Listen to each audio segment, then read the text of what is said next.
Hi, everyone. Thanks for joining us today. I want to go ahead and get started right on time so we can be just mindful of your time. Thanks for joining us. So today we're going to be discussing how to achieve 800% on lead acquisition, 800% return on lead acquisition advertising. Attracting new patients is one of the biggest challenges that we face in our industry today. And I'm going to show you how you can maximize your results by following a simple process. So first I want to start just introducing myself. My name is Sarah Richhart. I'm the Director of Marketing for Acuity Hearing Network. I've got my contact information up on the screen. Feel free to jot down my email address or take a screenshot. And if you have any questions after this webinar, you can reach out to me. I'd love to chat with any of you anytime.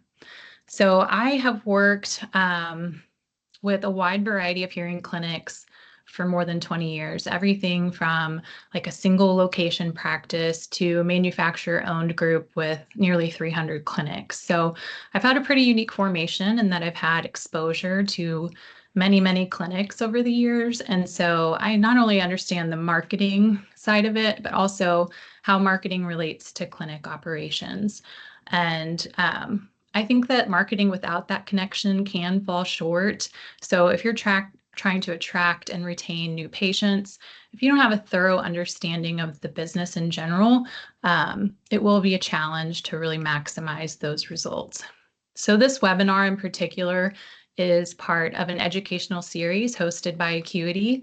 Acuity is a consulting firm that provides connected proprietary resources for audiology and hearing clinic owners. That includes everything from strategic planning, recruiting, tools and training for clinic operations, metrics, and of course, marketing. So if you're interested, we do plan to continue this series and cover a variety of topics. So keep an eye out for future webinars or reach out to me directly for more information. So today we are here to talk about how you can achieve 800% return on ad spend on lead acquisition advertising. So let's start with what is return on ad spend and how is it measured? So return on ad spend is really the gold standard for measuring how effective your marketing is. And it's calculated by taking the revenue you generate from ads divided by the ad spend. So for example, if you were to spend $1,000 on an ad and you generated $5,000 in revenue, that would equal a return on ad spend of 500%. So a good benchmark is 300% or better. Really, 300% return is the minimum viable return on ad spend. If you are generating less than that, it's unsustainable. You will lose money in the long run. So we want to get 300% or better, but really we want to continue to maximize our return over time. So that may seem like a simple calculation, but the truth is that many people just don't measure return on ad spend, whether it's because they don't have the time to do the measurement or maybe the data that they have isn't sufficient. So a lot of people in the industry just don't measure it. Like I mentioned, return on ad spend is the gold standard for how effective our marketing is. So if you're kind of doing it yourself, running your own marketing for your clinic or clinics, or if you're working with an outside firm, I would highly encourage you to start measuring return on ad spend because that's really truly the only way to know how effective your marketing is. It's very common that people will measure response metrics, so maybe cost per lead or if it's a digital marketing firm, maybe they're measuring clicks or website visits. But that's only part of the story. What happens after that? So do those people schedule an appointment? Do they actually show up for the appointment? And then what happens once they're there? Do they move forward with treatment? Is there any revenue generated? So if you're only relying on those response metrics, you probably aren't maximizing your results. So we're here today to discuss how you can achieve 800% return on ad spend or better. So the question is, how do you do it? Unfortunately, there isn't a silver bullet. There's nothing I can tell you, no campaign or ad source that is going to work in every market every time and get great results.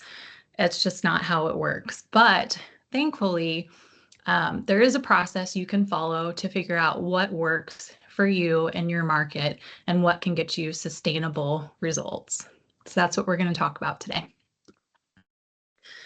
So this is the marketing process that we follow at Acuity. It's budget, plan, execute, measure, review.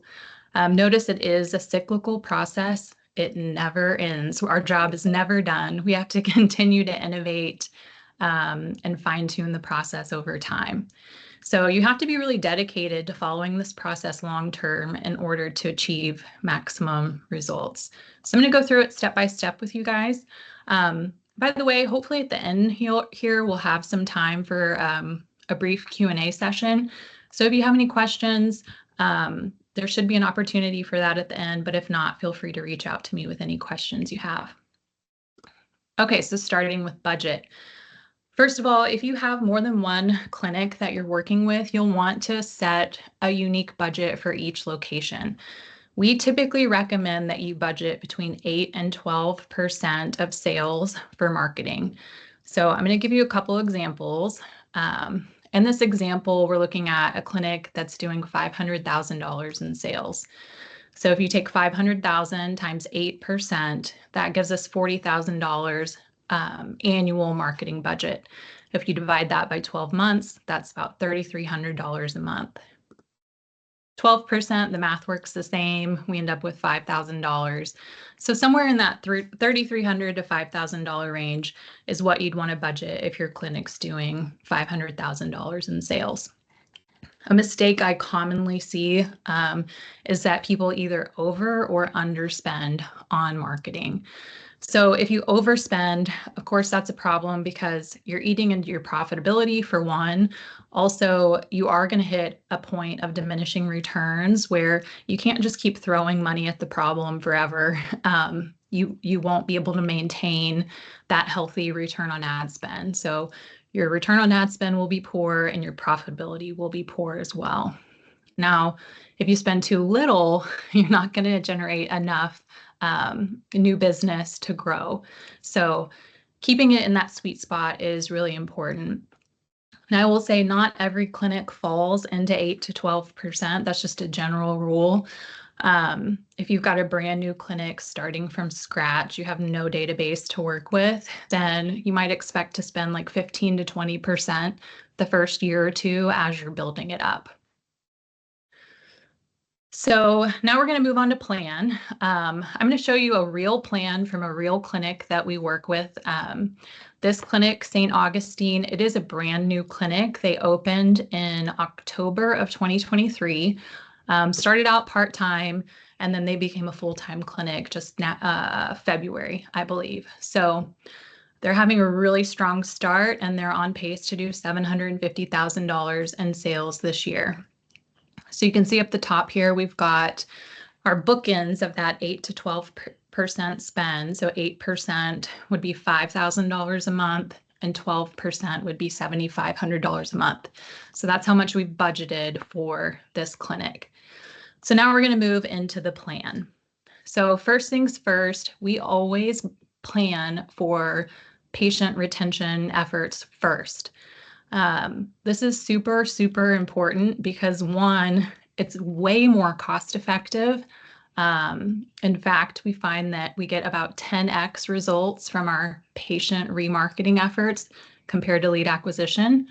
So it's just important, like even if you had $2 to spend, I would spend all of it on patient remarketing.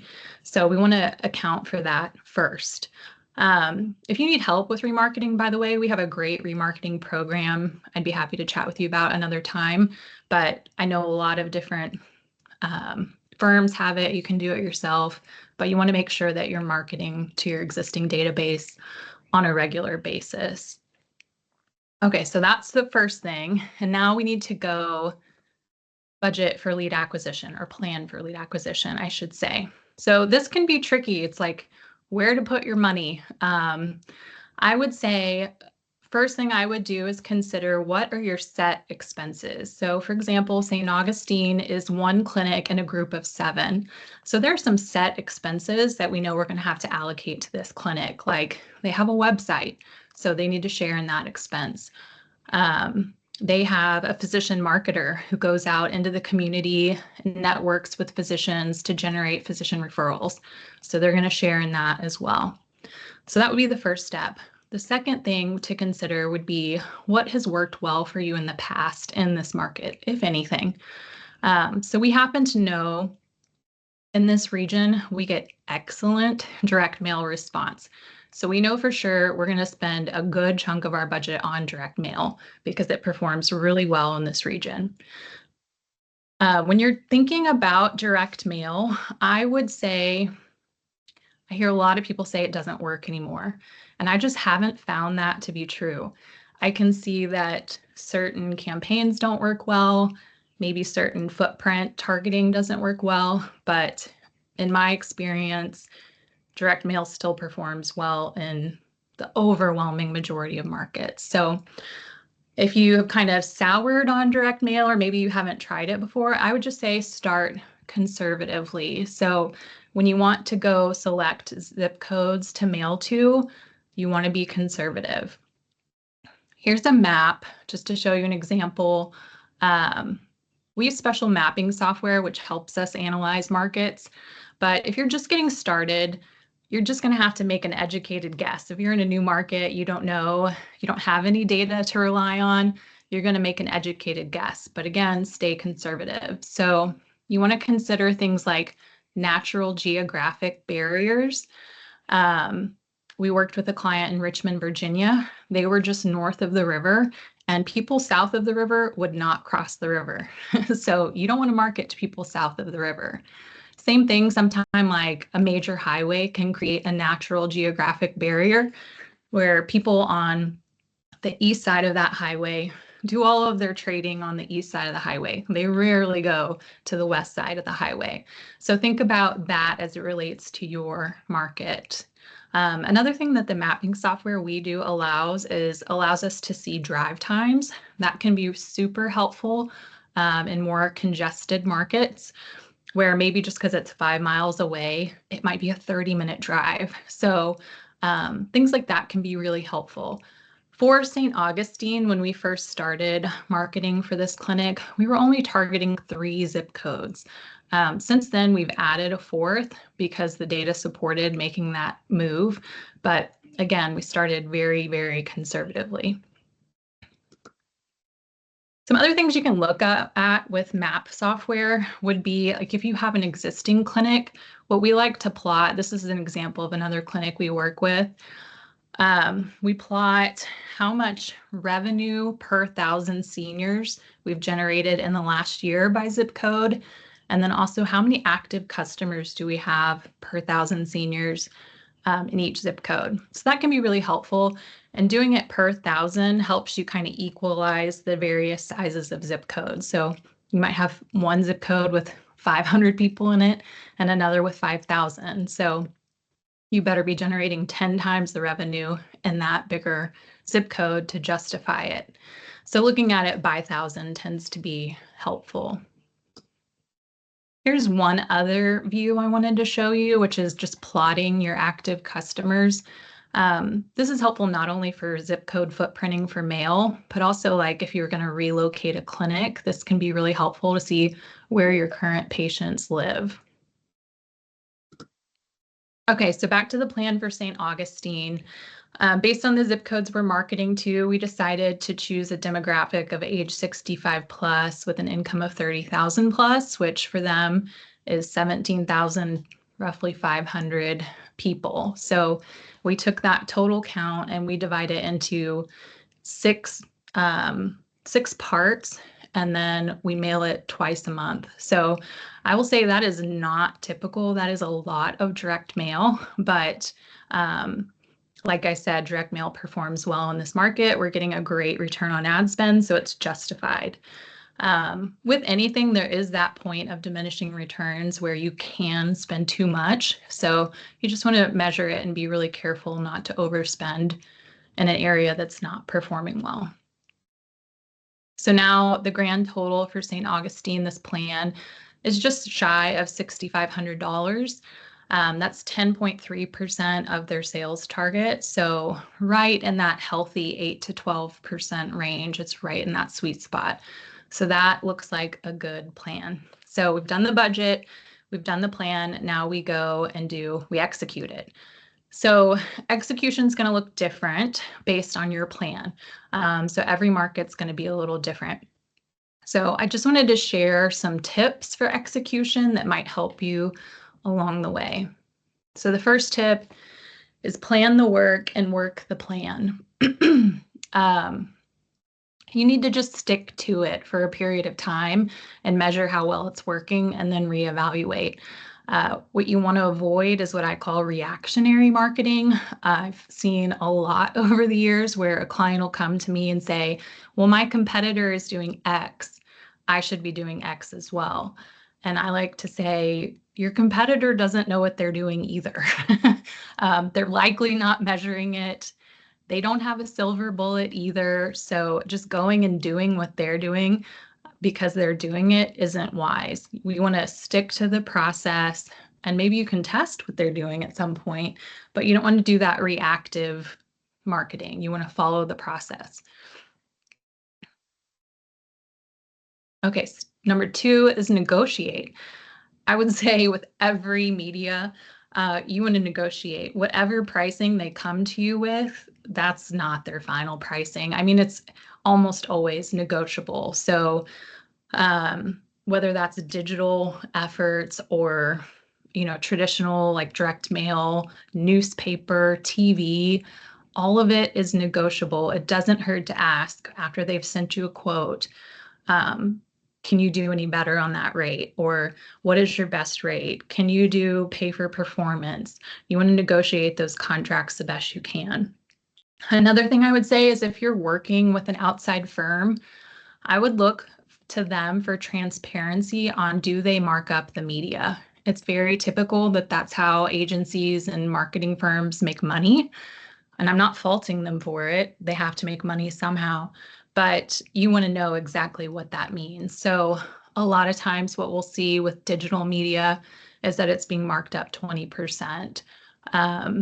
Same thing with like direct mail. They could be marking it up, 25, even more percentage. So I would just ask for transparency on that and know what you're actually paying for the advertising versus what is like a markup or fee for the agency. We don't charge markup on anything. We're just straight fee-based agency. And the reason I prefer that, again, I'm not saying it's the only way to do it, but I prefer it because it allows us to be very agnostic about which vendors we work with. So if we can get better, say, direct mail pricing from a different vendor, we don't have any like ties. There's no perks that we're going to lose out on by switching. So just ask for transparency when it comes to markups. Tip number 3 is don't become obsessed with the creative. It's only one tiny piece of the puzzle. It's very easy to become obsessed with creative, but it's a subset of execution. So following the overall process is what gets you a good result. It's not like this one offer or this one campaign that's just going to kill it.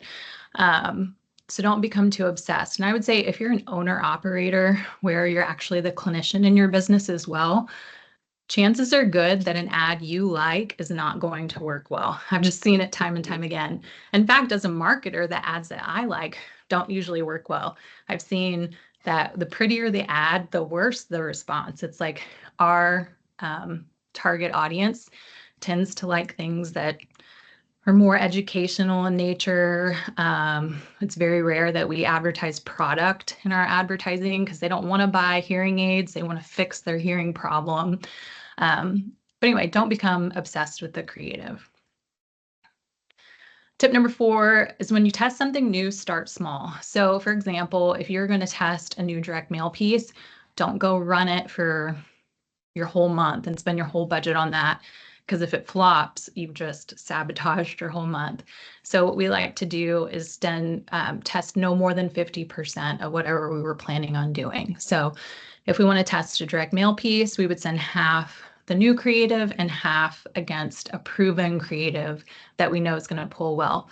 That way, if the new piece doesn't work at all, we still have some new patients coming in and we're able to not just ruin our month. And tip number 5, build your brand and reputation through online reviews, local clinic marketing, and referrals. And I put patient, but also physician referrals.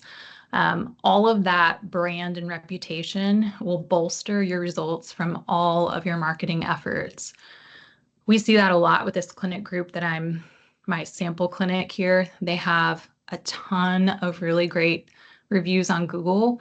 They also have great reputation and relationships with physicians in their market, and all of that helps them get a really good result. When it comes to online reviews, I strongly recommend that you use an automated review generation system. We use GatherUp. It integrates with CounselEar, which is the ERM that we choose. But there are lots of options out there. You can just Google review generation software. I know BirdEye is one, but there are a lot of options out there.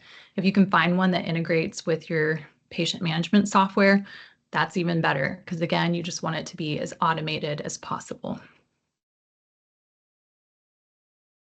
Okay, the next step in the process is measure. So first thing you want to measure is your spend. What I'm sharing with you today is a rolled up view, a rolled up report. It's a summary view. This is year to date through May by ad type for a group of 7 clinics that St. Augustine clinic is part of. So you'll want to be much more detailed and that you want to track each individual campaign. We do track that. This is just, again, the rolled up summary. So measure your spend. You know, what campaigns are you doing this month? How much did you spend on each one?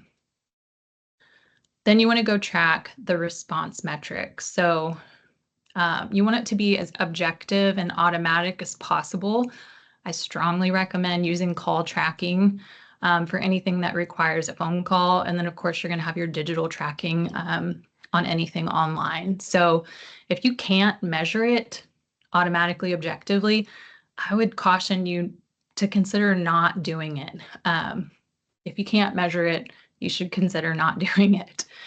But what you want to do is you want to count how many leads were generated. From there, how many appointments were set. So from the leads generated, how many appointments were set. And then divide that appointment set into leads to get your call conversion rate or lead conversion rate. Now, your lead conversion rate will vary by ad source. I would say most ad sources, 85% or better is a good benchmark. The exception is definitely social media. We find with Facebook ads that 25 to 30% conversion rate is on the better end of typical. So that's what I would look for there. Then you can calculate your cost per lead and cost per appointment. Again, some good benchmarks here. Cost per appointment for direct mail, I would look for $300 or better. Online, I would look for $50 or better. And then for social media, $150 or better. So you can see this group of clinics gets really good, strong ad response. Now, the biggest lever the clinic team can pull when it comes to lead response, which will ultimately get you a better return on ad spend, is improving that lead conversion rate. So that may mean following a phone protocol on inbound calls. We also have a Facebook follow-up process for following up on those leads. We just want to move as many patients from a lead to an appointment scheduled. Also, you'll want to follow best practices for scheduling new patients. So what we found is that the longer a new patient waits from the time that they call to schedule an appointment to when that appointment occurs, the less likely they are to actually show up. So you can see in that sample report there, the shortest wait time has about an 85% show rate, and then the longer wait times, it drops off drastically. So we want to get them in as soon as possible. What that means is having schedule blocks, in particular for direct mail events or anything date specific. you would go ahead and want to block some time on your schedule to be able to accommodate those patients. And then same thing like for Facebook ads, we don't run Facebook ads if we don't have schedule availability because their show rates are even lower than typical. And the longer they wait, they're not going to show up. So why spend the money? Then finally, when we want to look at our outcome metrics, so what actually happens in the clinic, and this is going to come from data in your ERM. So good data entry is essential. We need to make sure the appointment type is correct, that we're changing the status to completed once the patient has been in, and that the referral source has been selected. So we'll track how many completed new patient appointments. We call that hearing consultation new patient, or HCNP, which is what you see labeled there.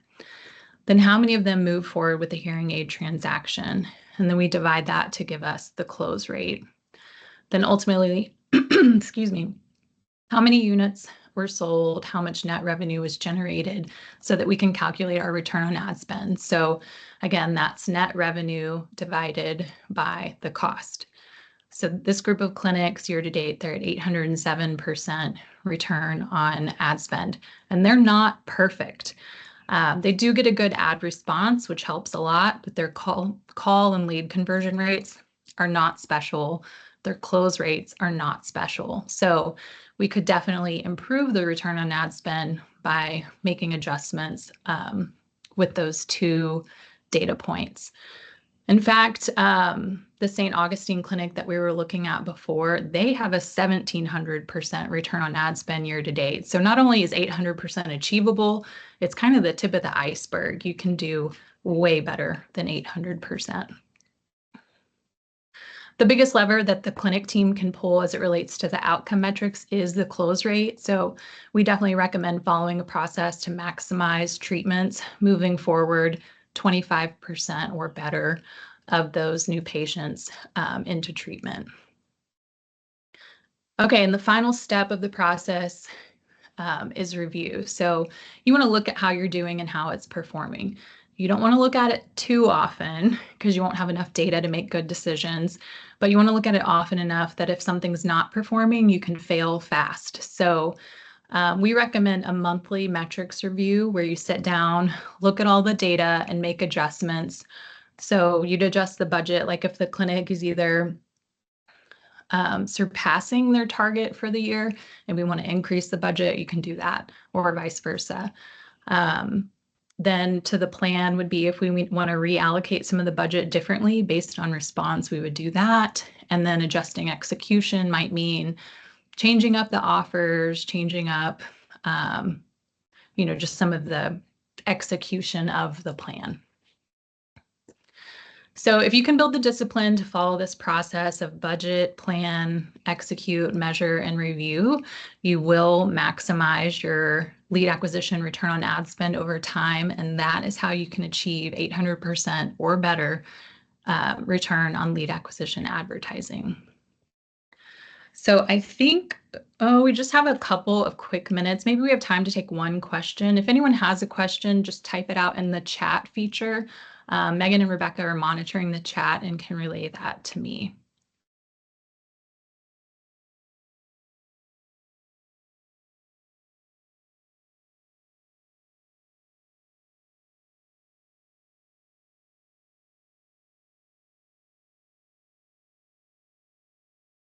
Okay, maybe no one has questions, or if you do, maybe it's just a little lengthy to type out. I'll say, if you have questions, please feel free to reach out to me, or if you have any, want more information about any of the tools I shared or how you can measure return on ad spend in your clinic, just reach out. You can reach me at that email address, sarah@acuityhealthcarepartners.com. I would like to offer any clinic owners or managers a 30-minute marketing consultation, complimentary. So if that's something you're interested in, if you want me to look at your budget or plan with you, I would love to do that with you. So feel free to reach out, and thank you for joining us today, and keep an eye out for future webinar invitations. Thank you.